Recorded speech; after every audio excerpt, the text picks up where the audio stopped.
থাইল্যান্ডের পাতায় অবস্থিত খাও চি চান বা মাউন্টেন বুদ্ধ কেবল একটি পর্যটন কেন্দ্র নয়, এটি আধুনিক থাই স্থাপত্য এবং ধর্মীয় বিশ্বাসের এক অনন্য মেলবন্ধন।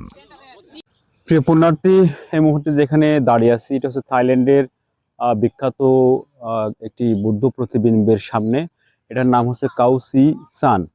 ইংরেজিতে এটাকে বলা হয় বুদ্ধ মাউন্টেন। মাউন্টেন মানে পাহাড়, আমরা সবাই জানি। আহ, এটা হচ্ছে একটি শিলাময় একটি পাহাড়ে এর গায়ে এটাকে খোদাই করে, রেজারসি দিয়ে খোদাই করে পর হচ্ছে এখানে সোনার পাত দিয়ে এটাকে ফুটিয়ে তোলা হয়েছে দাবি করা হয়। পাহাড়ের গায়ে খোদাই করা বিশ্বের বৃহত্তম বৌদ্ধ মূর্তিগুলোর মধ্যে এটি একটি, যা এর বিশালতা এবং সোনালী উজ্জ্বলতায় পর্যটকদের বিমোহিত করে। এর ইতিহাস, ঐতিহ্য এবং ভ্রমণের যাবতীয় তথ্য ভিডিওতে বিস্তারিত উপস্থাপন করা হলো। পাহাড়ের বুকে খোদাই করা সোনালী ইতিহাস।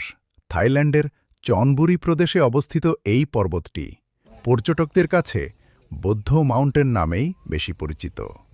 পাহাড়ের বিশাল পাথুরে দেয়ালে লেজার রশ্মির সাহায্যে খোদাই করা হয়েছে উপবিষ্ট বুদ্ধের এক অপূর্ব প্রতিচ্ছবি, যা দূর থেকে দেখলে মনে হয় যেন আকাশ থেকে কোনো অলৌকিক আলোকছটা পাহাড়ের গায়ে থিতু হয়েছে। এই বুদ্ধমূর্তির ইতিহাস খুব বেশি প্রাচীন নয়, তবে এর গুরুত্ব অপরিসীম।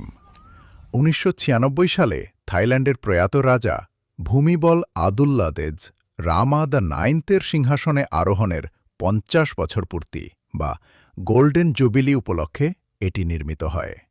ভিয়েতনাম যুদ্ধের সময় এই পাহাড় থেকে পাথর উত্তোলন করে পার্শ্ববর্তী বিমান ঘাঁটির রানওয়ে তৈরি করা হয়। ফলে পাহাড়ের এক পাশ ক্ষতবিক্ষত হয়ে পড়ে।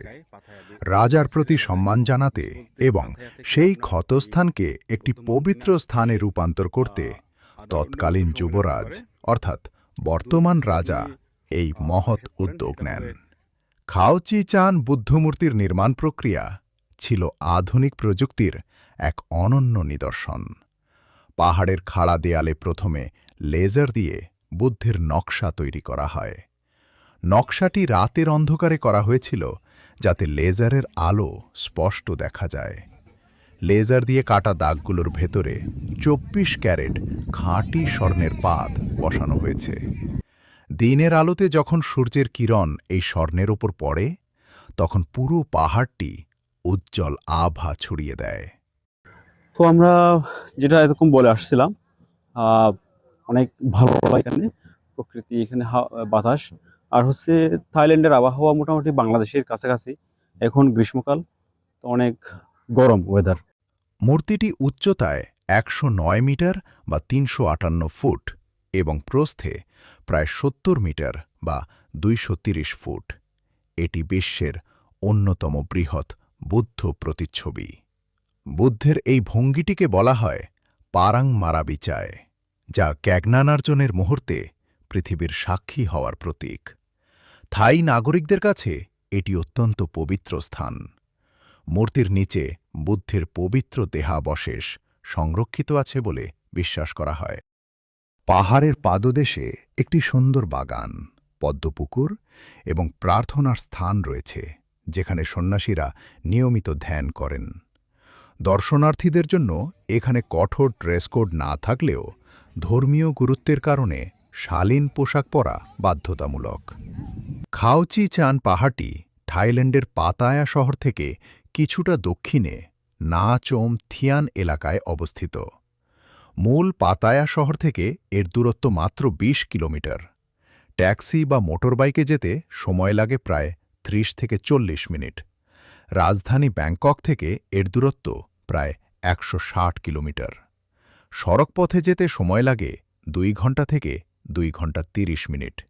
এর খুব কাছেই রয়েছে বিখ্যাত নং নুচ ট্রপিক্যাল গার্ডেন এবং সিলভার লেক ভাইনিয়ার্ড, যা একই দিনে ভ্রমণ করা সম্ভব। পর্যটকদের জন্য প্রয়োজনীয় তথ্য: এখানে প্রবেশের জন্য কোনো টিকিট বা ফি লাগে না, সম্পূর্ণ বিনামূল্যে। সাধারণত প্রতিদিন সকাল ৬টা থেকে সন্ধ্যা ৬টা পর্যন্ত খোলা থাকে। আমরা ভিতরে যাওয়ার চেষ্টা করেছিলাম, এখানে লিখে দেওয়া আছে ভিতরে প্রবেশ নিষেধ। আর এখানে একটা দান বক্স দেখা যাচ্ছে। পাহাড়ের ঠিক নিচে যাওয়া নিষিদ্ধ, কারণ ওপর থেকে পাথর পড়ার ঝুঁকি থাকে।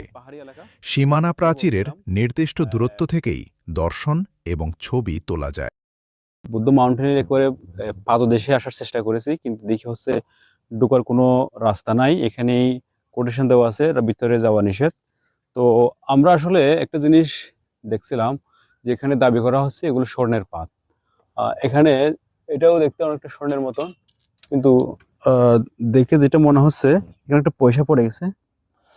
দেখে যেটা মনে হচ্ছে এটা আসলে স্বর্ণ না, এটা হচ্ছে পিতলের উপর সোনালী কালার দেওয়া হয়েছে। এখন ওইখানে যেটা রেখা আঁকা হয়েছে এটা আসলে কি জানি না আমরা। যেটা বলছিলাম এখানে এটা হচ্ছে কালার দেওয়া হয়েছে। এখন দাবি করা হচ্ছে এখানে স্বর্ণ ব্যবহার করা হয়েছে, হয়তো একটা অংশে স্বর্ণ থাকতে পারে, আমরা শিওর না। আর ওইটাও আমি ধরে দেখতে পারি না, সেজন্য আমি নিশ্চিত করে বলতে পারতেছি না। তো এখানে অনেকে কিছু পয়সা দান করেছে, আমরাও কিছু পয়সা এখানে দান করব। আমি দিলাম এখানে একটা। এখানে কত পয়সার কয়েন আমরা দান করছি এটা আমি বলছি না, খুব ছোট কয়েন দিলাম আমরা। তো আর এই যে এটা যেটা এটাও একটি দামি ধাতু, এটাও মনে হয় বা ব্রোঞ্জ জাতীয় কিছু হতে পারে। এখানে এই ব্রোঞ্জের উপর এই লেখাগুলো খোদাই করে এই বুদ্ধমূর্তি সম্পর্কে বর্ণনা করা হয়েছে।